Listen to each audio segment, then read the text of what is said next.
नमस्कार दोस्तों, civil take solution के ऑनलाइन प्लेटफॉर्म पे आप सभी का स्वागत है। आप लोगों को जो ये सीरीज चल रही है अभी वो है कंस्ट्रक्शन मटेरियल की सीरीज, जो पूरी तरह से फ्री ऑफ कॉस्ट आप लोगों को प्रोवाइड किया जा रहा है, क्योंकि आपके सीनियर्स लोग और बाकी लोगों की क्लासेज जो होती हैं अगले सेमेस्टर से वो पेड हो, ठीक है ना।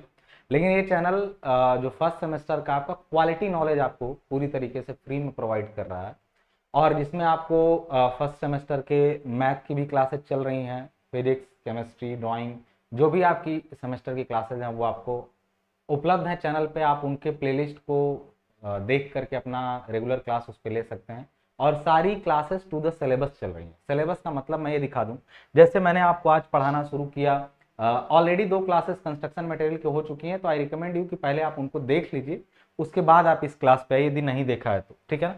तो मैं हम हमेशा हम लोग कहते क्या है कि हम आपको सबसे पहले यहाँ पे सिलेबस दिखा देते हैं कि आपका सिलेबस क्या है। देखिए मैंने जब स्टोन शुरू किया था, स्टोन पूरा एक ही लेक्चर में पूरा पढ़ा दिया था। दूसरा टॉपिक आपका ब्रिक था, ब्रिक में हमने एक लेक्चर ब्रिक का लिया था, उसमें कंप्लीट नहीं हुआ था, दूसरा लेक्चर में आज कंप्लीट हो जाएगा। टॉपिक कहाँ कहाँ से पढ़ाए जा रहे हैं ये आपके बोर्ड का सिलेबस है।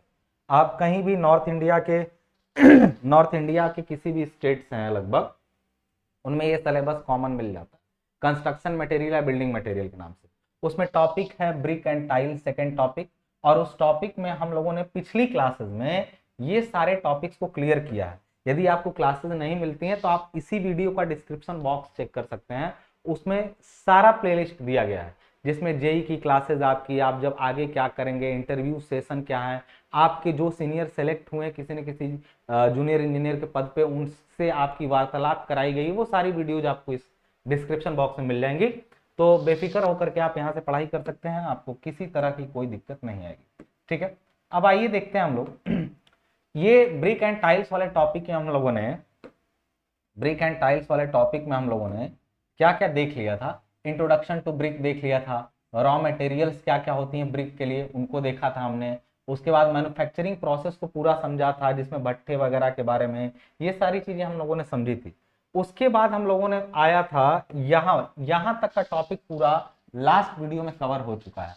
आज वाले वीडियो में हम लोग ये टॉपिक को क्लियर कर लेंगे, जिसमें classification and specification of bricks as per BIS 1077, मतलब 1077 के अनुसार ये आईएस क्या होता है। मैं आपको एक हल्की सी बात बता दूं, जैसे आप लोग अगर नहीं जानते, फर्स्ट ईयर में है, अगर आप नहीं जानते तो आप जान लीजिए, आपका कोई भी जो बात कही गई है कि कोई चीज कैसी होनी चाहिए, जब आप कंक्रीट बना रहे हैं या फिर ब्रिक बना रहे हैं, तो उसका को क्वालिटी कैसा होना चाहिए, उसके साइज क्या होनी चाहिए, ये सब जो बातें की जाती है ना, वो एक किताब में की जाती हैं। उस किताब को कहते हैं Indian standard code, IS code बोलते हैं। उस आईएस कोड में दुनिया भर के स्पेसिफिकेशंस आपको मिलते हैं, जो एक इंजीनियर्स के लिए जानना बहुत ही ज्यादा जरूरी है। बात समझ में आ रही?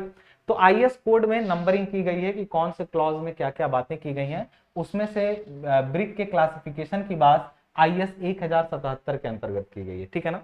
तो ब्यूरो ऑफ इंडियन स्टैंडर्ड में किया गया, तो ये आप करेंगे। फिर उसके बाद testing of common building bricks, यानी ईंटों के जो परीक्षण है, ईंट आप लेने जा रहे हैं तो ईंट अच्छी है कि नहीं है, उस पर जानने के लिए कौन कौन से टेस्ट किए जाते हैं, उन टेस्ट के बारे में डिटेलिंग आप यहाँ पे समझेंगे आज वाली क्लास में।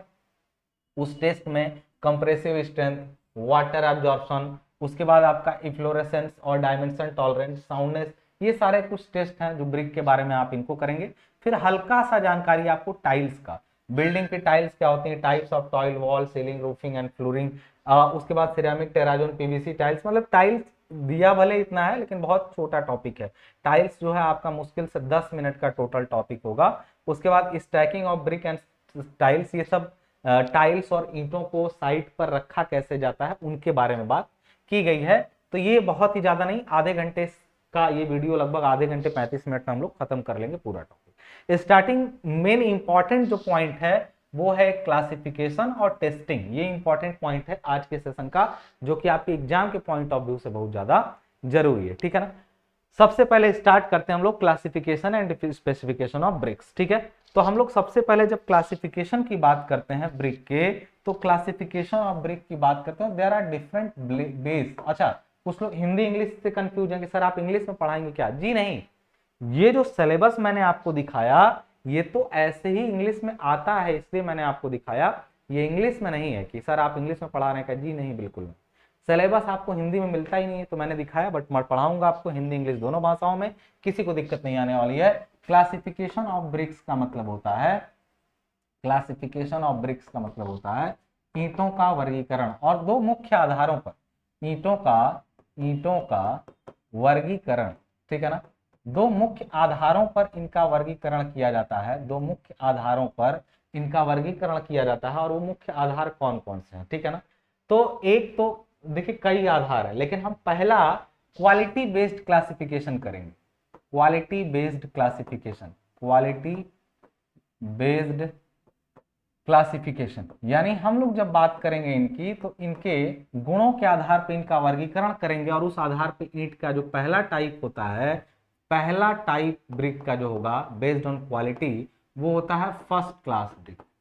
फर्स्ट क्लास ब्रिक यानी प्रथम श्रेणी की ईंटें, फर्स्ट क्लास ब्रिक, यानी इसको कहते हैं प्रथम श्रेणी की ईंटें। प्रथम श्रेणी की ईंट किसको कहेंगे? एक ऐसी ईंट जिसके कुछ स्पेसिफिकेशंस मैं आपको बताऊंगा, वो अगर उसके अंदर पाई जा रही है तो वो ईंट फर्स्ट क्लास की कही जाएगी। ऐसी ईंट जिसकी कंप्रेशन स्ट्रेंथ क्या होती है? ईंट को रख करके यूटीएम में, यूनिवर्सल टेस्टिंग मशीन होती है, ये क्या होती है, इसके बारे में आपको पढ़ाया जाएगा आपके थर्ड सेमेस्टर में, ठीक है ना। या फिर जब भी आप स्ट्रक्चरल मैकेनिक्स पढ़ रहे होंगे या स्ट्रेंथ ऑफ मटेरियल्स पढ़ रहे होंगे, तो उसमें यूटीएम के बारे में डिटेल में आपको पढ़ाया जाएगा। तो आप जान लीजिए कि जो फर्स्ट क्लास ब्रिक होती हैं, वो ब्रिक को फर्स्ट क्लास ब्रिक कहते हैं, जिन ईंटों को एक यूनिवर्सल टेस्टिंग मशीन के अंदर रख करके दोनों तरफ से फोर्स लगा करके दबाया जाता है, और वो ईंट किसी बल पर टूट जाती है। अभी उस टेस्ट को मैं समझाऊंगा, ठीक है ना। यूटीएम मशीन की डिटेलिंग तो नहीं, बट हाँ टेस्ट को, अभी जो कंप्रेशन स्ट्रेंथ टेस्ट है वो समझेंगे हम लोग। तो फर्स्ट क्लास ब्रिक वो ब्रिक होती है जिसकी कंप्रेसिव स्ट्रेंथ यानी संपीड़न सामर्थ्य, यानी दबाव वाली जो सामर्थ्य है, वो कम से कम, एट लीस्ट यानी कम से कम 105 केजी पर स्क्वायर सेंटीमीटर से ज्यादा हो। ऐसी ईंट जिसकी कंप्रेसिव स्ट्रेंथ कम से कम 105 केजी पर स्क्वायर सेंटीमीटर से ज्यादा हो, उसको हम लोग कहते हैं फर्स्ट क्लास ब्रिक के अंतर्गत आती है। दूसरा गुण उसका क्या होगा, यानी फर्स्ट क्लास ब्रिक्स के बहुत सारे गुण होंगे, उसमें से एक एक गुणों की बात करेंगे। तो पहला गुण आपका ये हो गया कि उसकी स्ट्रेंथ 105 केजी से कम नहीं होनी चाहिए, मतलब कम से कम 105 होनी चाहिए। दूसरा कहता है कि उसका जो एजेज है, यानी उसके जो कोने हैं, एजेज शार्प, यानी उसका जो ईंट का सिधाई है वो बिल्कुल शार्प हो, मतलब साफ सुथरा हो, टूटा टाटा ना हो। इसके साथ साथ उसका रंग इवन एंड रेडिश कलर, यानी उसका कलर जो हो कैसा हो, रंग लाल हो और एक समान हो, कहीं पर दाग धब्बे ना हो। साथ साथ में उस ईंट को 24 घंटे तक यदि पानी के अंदर डुबाया रखा जाए तो वो अपने भार के 20% से अधिक पानी न सोखे। सो must not absorb water more than 20%। अब ये सब टेस्ट है, मैं इनको अभी बताऊंगा कि कैसे इनको रखते हैं या क्या करते हैं, ठीक है ना। कोने साफ सुथरे हो, रंग लाल हो और एक समान हो, कंप्रेसिव स्ट्रेंथ 105 केजी पर स्क्वायर सेंटीमीटर से अधिक कम ना हो। उसके साथ साथ उनको, ईंटों को पानी में डुबाने पर वो 20% से ज्यादा पानी न सोखें। इसके साथ साथ इनको टकराने पर, आपस में दो ईंटों को लेके आपस में टकरा दिए तो ये मेटल की तरह आवाज करें। मेटल मतलब समझते हैं, धातु की तरह खनखनाहट हो इनके अंदर। There should be metallic ringing sound when struck together, मतलब जब ईंटों को आपस में टकराया जाए तो एक ध्वनि आनी चाहिए, जिसको कहते हैं मेटालिक साउंड। मेटालिक साउंड मतलब होता है हिंदी में धात्विक खनक, धात्विक खनक उनके अंदर होनी चाहिए। 1 मीटर की हाइट से गिराने पर, 1 मीटर की हाइट से यदि ईंटों को छोड़ दें नीचे जमीन पर तो वो टूटनी नहीं चाहिए, ये इनकी खास बात होनी चाहिए। साथ साथ इनको स्क्रैच करें यदि स्क्रैच नहीं बनना चाहिए इनके ऊपर, नाखून से भी और चाकू से स्क्रैच बन जाए, लेकिन नाखून से इनके ऊपर स्क्रैच नहीं बनना चाहिए। नाखून से अगर ईंटों पर ऐसे खींचे तो मतलब शुड बी हार्ड, स्क्रैच का मतलब होता है हार्ड, बात समझ में आ रही ना। तो इनके ऊपर नाखून से कोई निशान नहीं बनना चाहिए। ये सब एक फर्स्ट क्लास ब्रिक के गुण होते हैं। बात समझ आ रही ना? उनका कलर, उनकी स्ट्रेंथ, उनकी बनावट, उनका पानी सोखने की क्षमता, उनके अंदर जो टकराने पर ध्वनि आ रही है, उनको गिराने पर जो टूटने की है, ये सारी चीजें एक फर्स्ट क्लास ब्रिक के अंदर पाई जाती है। इसी तरीके पहला है क्वालिटी बेस्ड आधार पे पहला ईंट होता है फर्स्ट क्लास। दूसरा ब्रिक होता है सेकंड क्लास ब्रिक। मैंने एक एक टाइप से बांट रहा हूं। फर्स्ट क्लास के इतने गुण हैं। अब यही चीज अगर यदि मैं लिखूं आपसे सेकंड क्लास ब्रिक के बारे में, तो अब मैं थोड़ा बोलूंगा, आप सुनेंगे। सेकंड क्लास ब्रिक वो ब्रिक होती है जिनकी स्ट्रेंथ जो होती है 105 से लेकर के 70, यानी 70 से ऊपर होनी चाहिए केजी पर स्क्वायर सेंटीमीटर। 70 से ऊपर हो, 105 से ऊपर हुआ तब तो फर्स्ट क्लास। 70 से 105 केजी के बीच में स्क्वायर पर केजी पर स्क्वायर सेंटीमीटर में इनकी स्ट्रेंथ होनी चाहिए। इससे कम 70 से कम नहीं होनी चाहिए इनकी स्ट्रेंथ।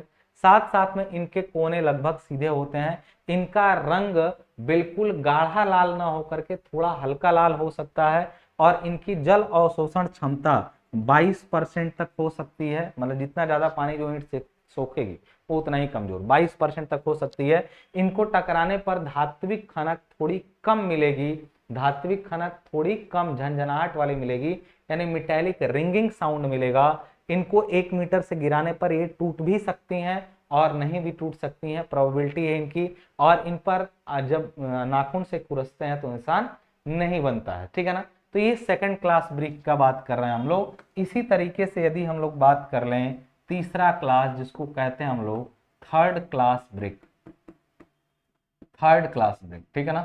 थर्ड क्लास बिल्कुल किस कलर के, इनकी सामर्थ्य, इनकी केजी 70 केजी पर स्क्वायर सेंटीमीटर से कम, कहां तक 35 केजी पर स्क्वायर सेंटीमीटर तक इनकी सामर्थ्य होती है। इनका जल अवशोषण 25% से ज्यादा होता है। इनकी इनकी जो टकराने पर ध्वनि होती है no metallic sound, no metallic sound, यानी कोई भी धात्विक खनक नहीं आती है।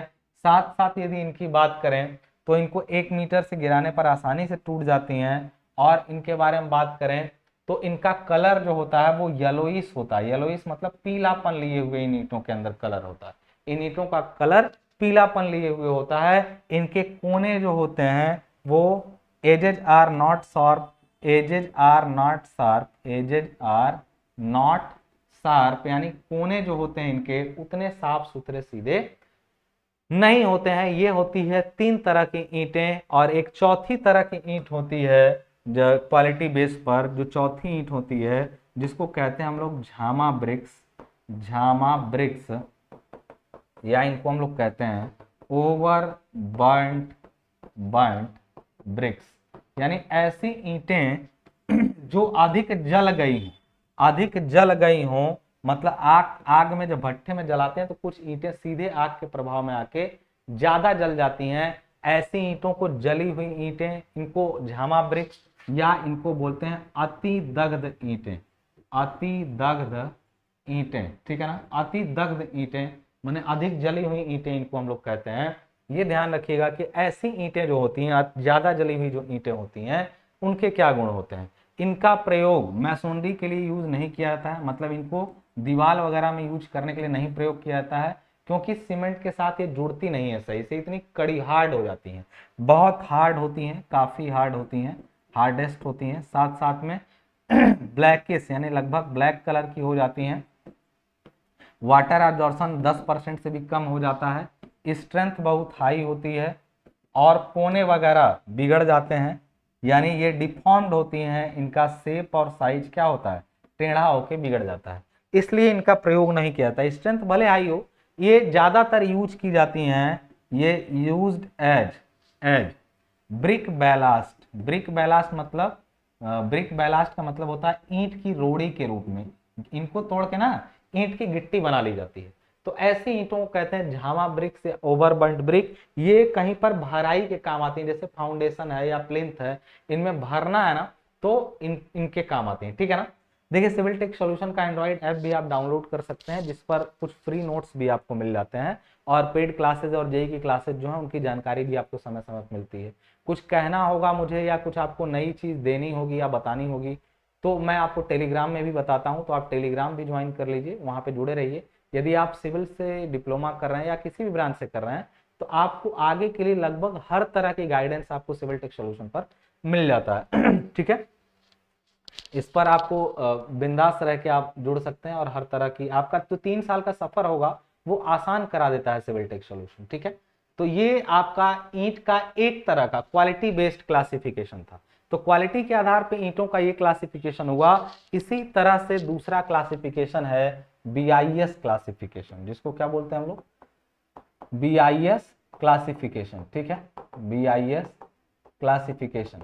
अब ब्यूरो ऑफ इंडियन स्टैंडर्ड ने जो ईंटों को बांटा वो कुछ अलग तरीके से बांटा। उन्होंने ईंटों को जो बांटा वो कहा कि ईंटें जो होंगी, देखो और भी तरीके हैं बांटने के, और भी तरीके हैं ईंटों को, लेकिन जो आपका ईंटों को बीआईएस ने, इंडियन स्टैंडर्ड ने बोला वो उनके क्लास के आधार पर बांटा। ठीक है ना, उस आधार पे उन्होंने क्लास बेस्ड क्लासिफिकेशन किया। बीआईएस ने उनका क्लास बेस्ड क्लासिफिकेशन किया। क्लासिफिकेशन उन्होंने रखा क्या कि ईंटों को उनकी ये क्लासिफिकेशन कह सकते हैं, क्लास बेस्ड कहिए या classification based on, classification based on compressive strength, यानी ईंटों की सामर्थ्य के आधार पर उनका बंटवारा हुआ। इस आधार पे ना ईंटों की क्लास उनकी संपीड़न सामर्थ्य को निर्धारित करती है। जैसे यदि हम लोग बात करें कि सर कैसे, इसमें कैसे होगा, तो एक चीज जान लीजिएगा, इसमें जो जैसे यहां पर हमने लिख दिया ईंट का क्लास, क्लास, तो इसमें क्लास में इधर कोई ना कोई ईंट का नंबर आएगा। ठीक है ना, तो यहां पर इनकी एवरेज कंप्रेसिव स्ट्रेंथ दिखाई जाएगी।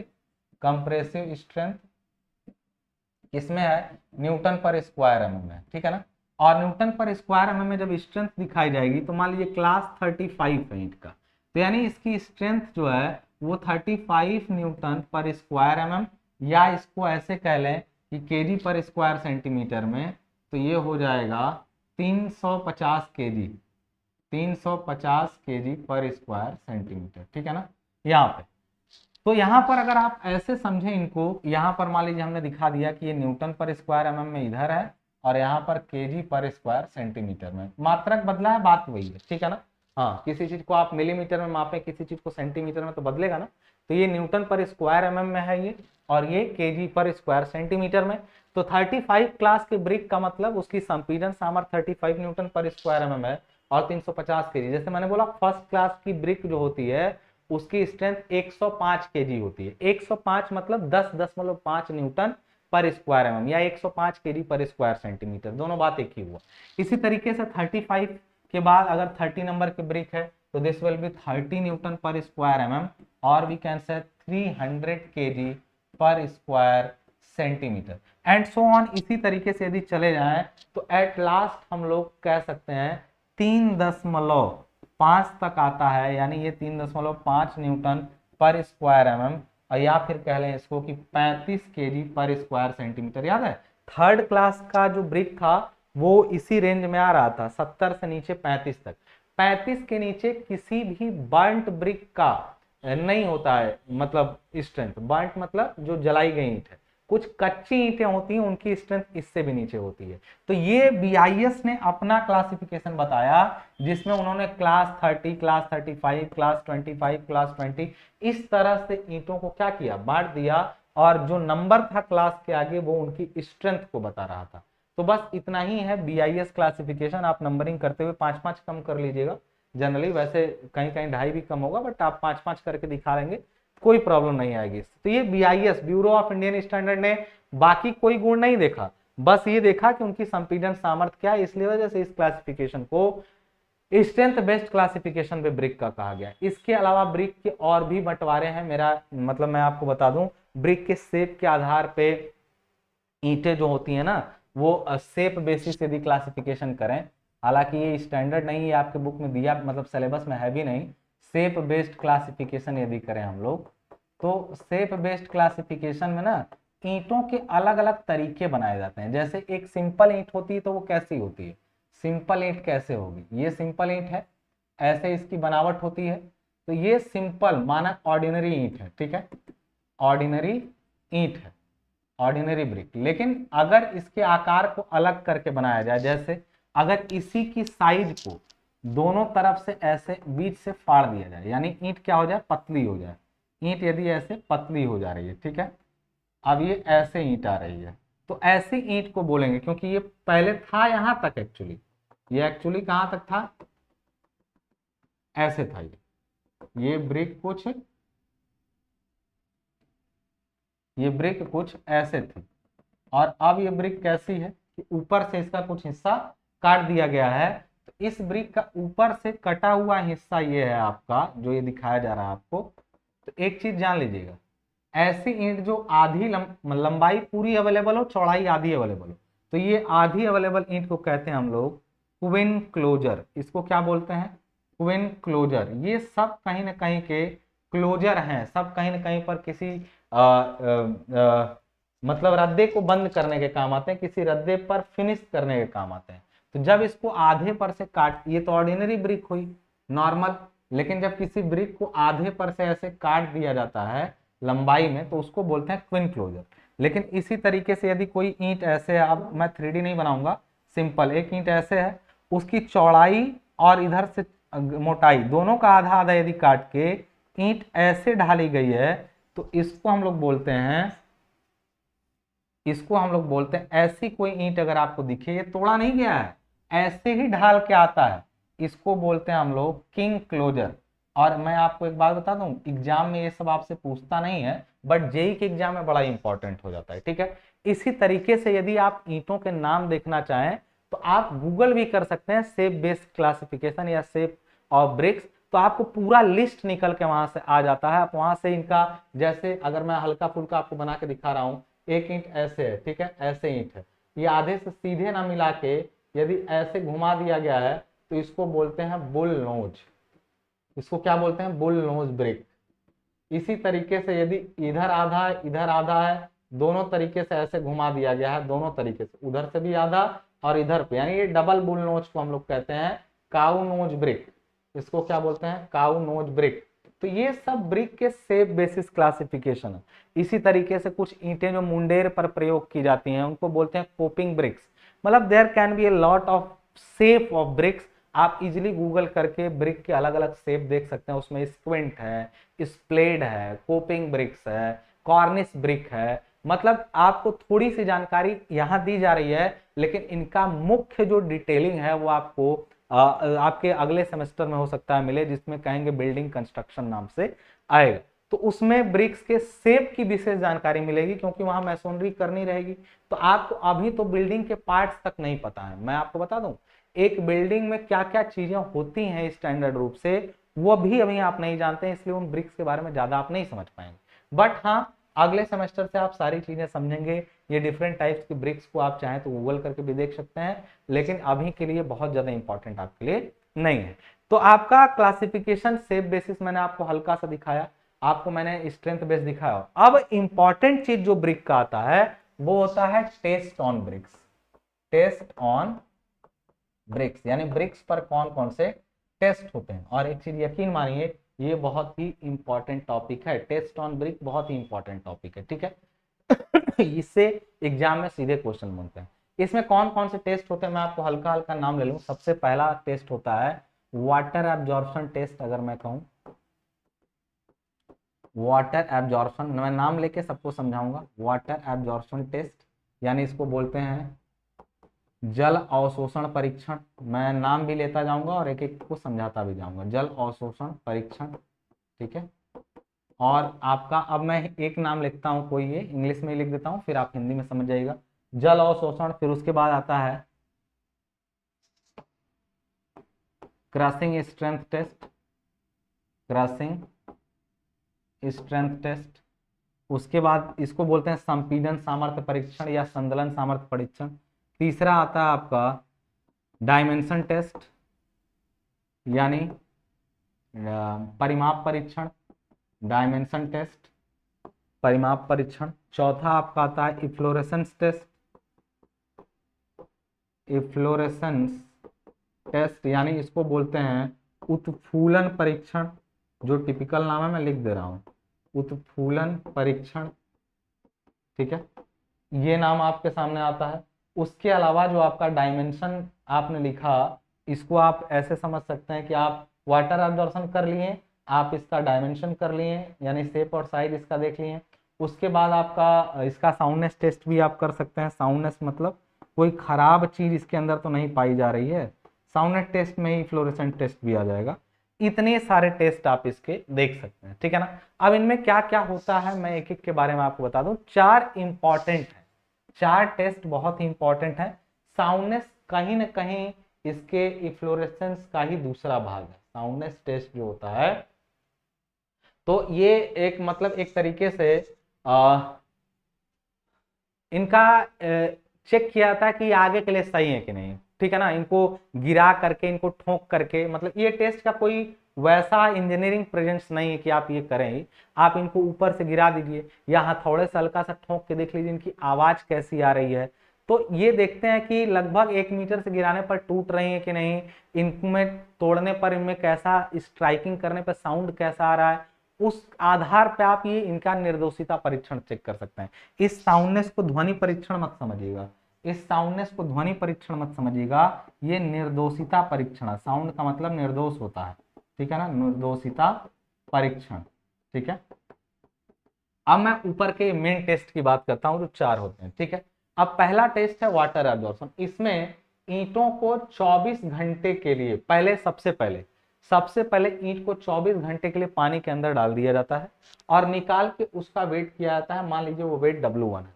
फिर उस ईंट को ले जाके एक भट्ठी रहती है लैब में, जिसको ओवन बोलते हैं, ओवन इंग्लिश में। तो उस भट्ठी ईंट को ले जा करके ओवन ड्राई कर दिया जाता है for 24 hours at a temperature of 10 degree, या फिर कह सकते हैं 105 प्लस माइनस 5 डिग्री सेल्सियस पर। इसको 24 घंटे तक सुखा लिया जाता है। सुखाने के बाद यदि वेट W2 है तो पहले भारी रही होगी गीला होने के बाद, फिर इसको सुखाया गया तो भार में कमी आई होगी। क्यों कमी आई? क्योंकि पानी सूख गया। तो कितना पानी था, W1 में से W2 घटा लीजिए और इसका ड्राई वेट W2 है इंटू 100 कर दीजिए, यानी wait of water W1 minus W2 करेंगे तो क्या गायब हुआ है? पानी ही तो गायब हुआ है। इसमें क्या अंतर है? पानी गायब हो गया। यानी कह सकते हैं कि W1 minus W2 weight of water upon weight of dry bricks into 100, ये होगा percentage of water in the bricks. अब इस आधार पे यदि ब्रिक में 20% से ज्यादा पानी मिल रहा है तो इसका मतलब है कि वो ईंट ज्यादा पानी सोखती है और वो जल्दी ही खराब हो जाएगी। ऐसी ईंट जो ज्यादा पानी सोखती है वो जल्दी खराब होती है, ठीक है। दूसरी ईंट है क्रशिंग, दूसरा टेस्ट है क्रशिंग स्ट्रेंथ टेस्ट। इसमें सबसे पहले ईंट में फ्रॉग होता है। फ्रॉग मतलब आप समझ रहे होंगे, ईंट है ये आपकी, इसमें फ्रॉग होता है, ठीक है ना।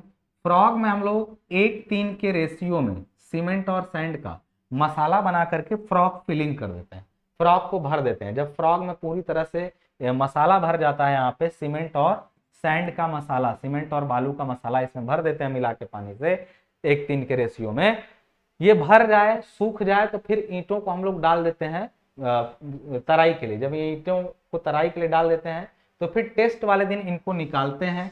ईंटों को एक मशीन जिसको बोलते हैं हम लोग यूटीएम, उसके दोनों तरफ ऐसे ऐसे रख करके, इसमें मशीन के अंदर इसको रख करके ईंट को दबाया जाता है। ईंट को दबाते हैं तो किसी लोड पर जाके ये ईंट टूट जाती है फटाक से।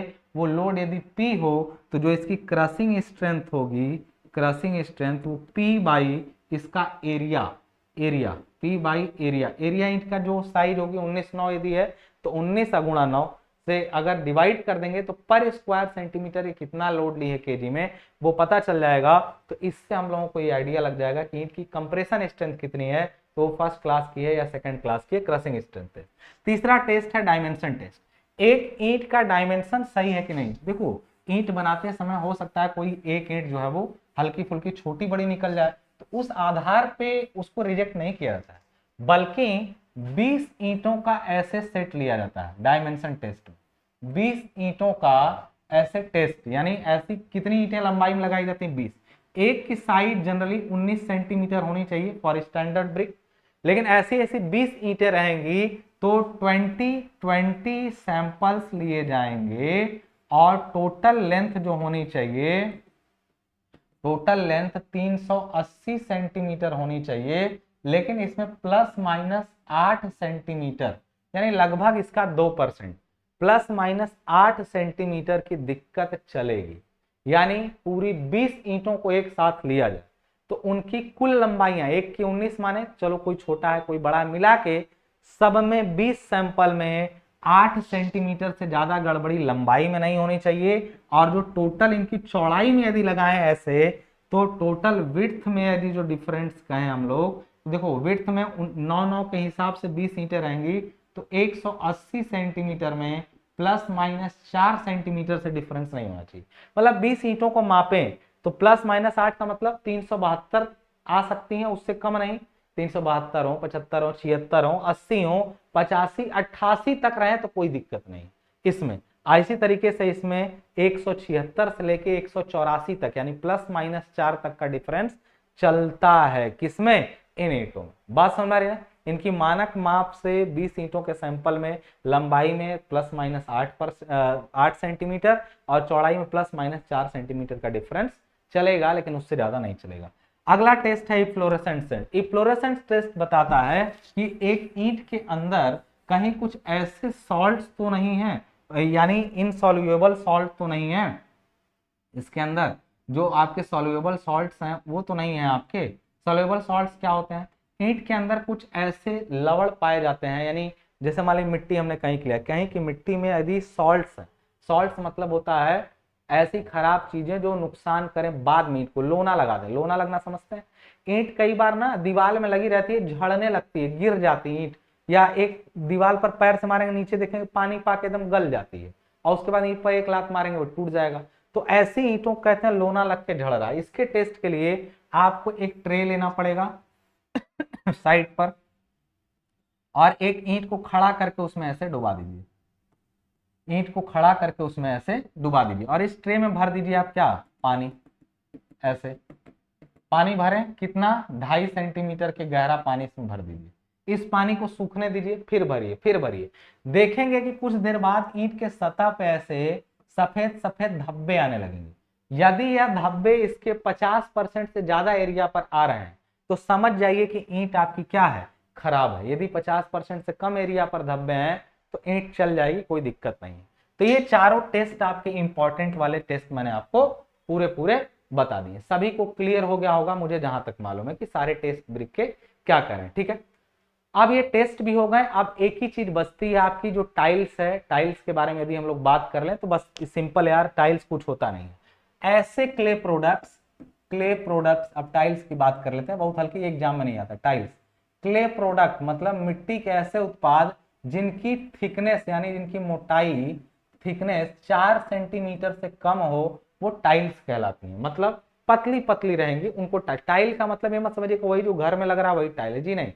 ईंट भी पतली पतली आती है, एकदम देखेंगे पतली पतली ईंटें, तो उनको भी टाइल बोलते हैं। टाइल मतलब जिनकी मोटाई 4 सेंटीमीटर से कम हो या 4 सेंटीमीटर हो, उनको टाइल कहते हैं। ठीक है ना? अब जो हम लेते हैं टाइल वो और पतली होती है, आधा सेंटीमीटर की होती होगी मुश्किल से, लेकिन 4 सेंटीमीटर से नीचे कोई भी रहेगा तो टाइल कहा जाएगा। टाइल के बारे में खास बात ये होती है कि टाइल जो होती है मुख्य रूप से 2 प्रकार की होती हैं। इनके यदि टाइप्स की बात करें मुख्य रूप से, एक कॉमन टाइल्स होती हैं। कॉमन टाइल्स का मतलब होता है ऐसी टाइल्स जो ज्यादातर फ्लोरिंग के लिए या रूफिंग के लिए, मतलब फ्लोरिंग का मतलब होता है आपका कहीं पर कोई फ्लोर और बनाना हो तो उसके लिए, या फिर रूफिंग के लिए, या फिर आप कह लें इनको कहां पर यूज किया जा सकता है, जहां पर रोड वगैरह बिछ रहा हो, पेविंग के लिए।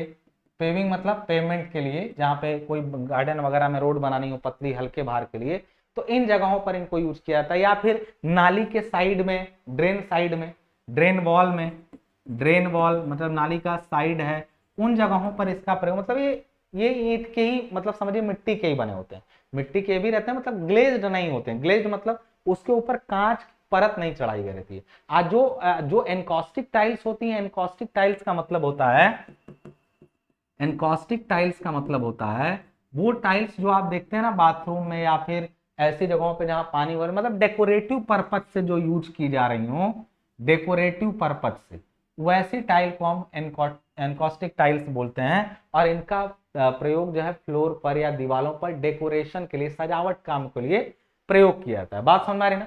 तो ये आपका टाइल्स के बारे में बस इतनी ही बात। इनको बनाने के लिए ग्लेजिंग वगैरह का प्रोसेस आपको नहीं जानना उतना।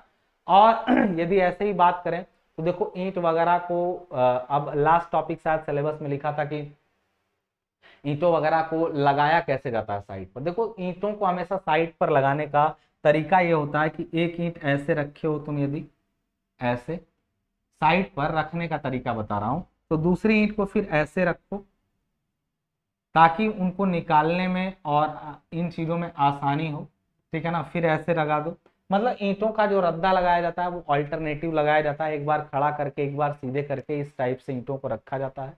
और अलग अलग साइज के ईंटों का सेपरेट सेपरेट जो है वो आपका ग्रुप में उनको मतलब ऐसे चट्टों में बांट करके रखा जाता है। तो इनको मतलब रखने उखने में जो है ये साइड का काम है, वो एग्जाम पॉइंट ऑफ व्यू से जरूरी नहीं है। बोल इसलिए दिया सिलेबस में कि आप जानिए कि इनके बारे में भी ध्यान हम लोग को देना पड़ता रहता है, ठीक है ना। बाकी कुछ ऐसा आप ब्रिक में है नहीं, लगभग सारे पॉइंट्स हम लोगों ने कवर कर लिए हैं। आज वाले लेक्चर में ज्यादा इंपॉर्टेंट पॉइंट्स केवल वही थे, केवल टेस्टिंग वाला आपका कि कौन कौन सा था और उसके क्लासिफिकेशन वाली दोनों चीजें। इससे भी बहुत इंपॉर्टेंट लेक्चर इसके पहले वाला है जिसमें बहुत सारी चीजें बताई गई हैं। अब अगला चैप्टर आपका लाइन, फिर उसके बाद सीमेंट, टिम्बर, पेंट खत्म कर लेंगे। लेकिन आपके प्रेम के ऊपर निर्भर करता है, आप प्रेम बनाते रहिए, वीडियो पर अच्छे अच्छे कमेंट्स डालिए। हम लोग जल्दी ही मिलेंगे जिसमें हम लोग और अच्छी अच्छी चीजें पढ़ेंगे। और सिविल टेक सॉल्यूशन पर है तो सिविल के बारे में चिंता करने की कोई जरूरत नहीं। मिलते हैं नेक्स्ट वीडियो में, दीजिए इजाजत, धन्यवाद।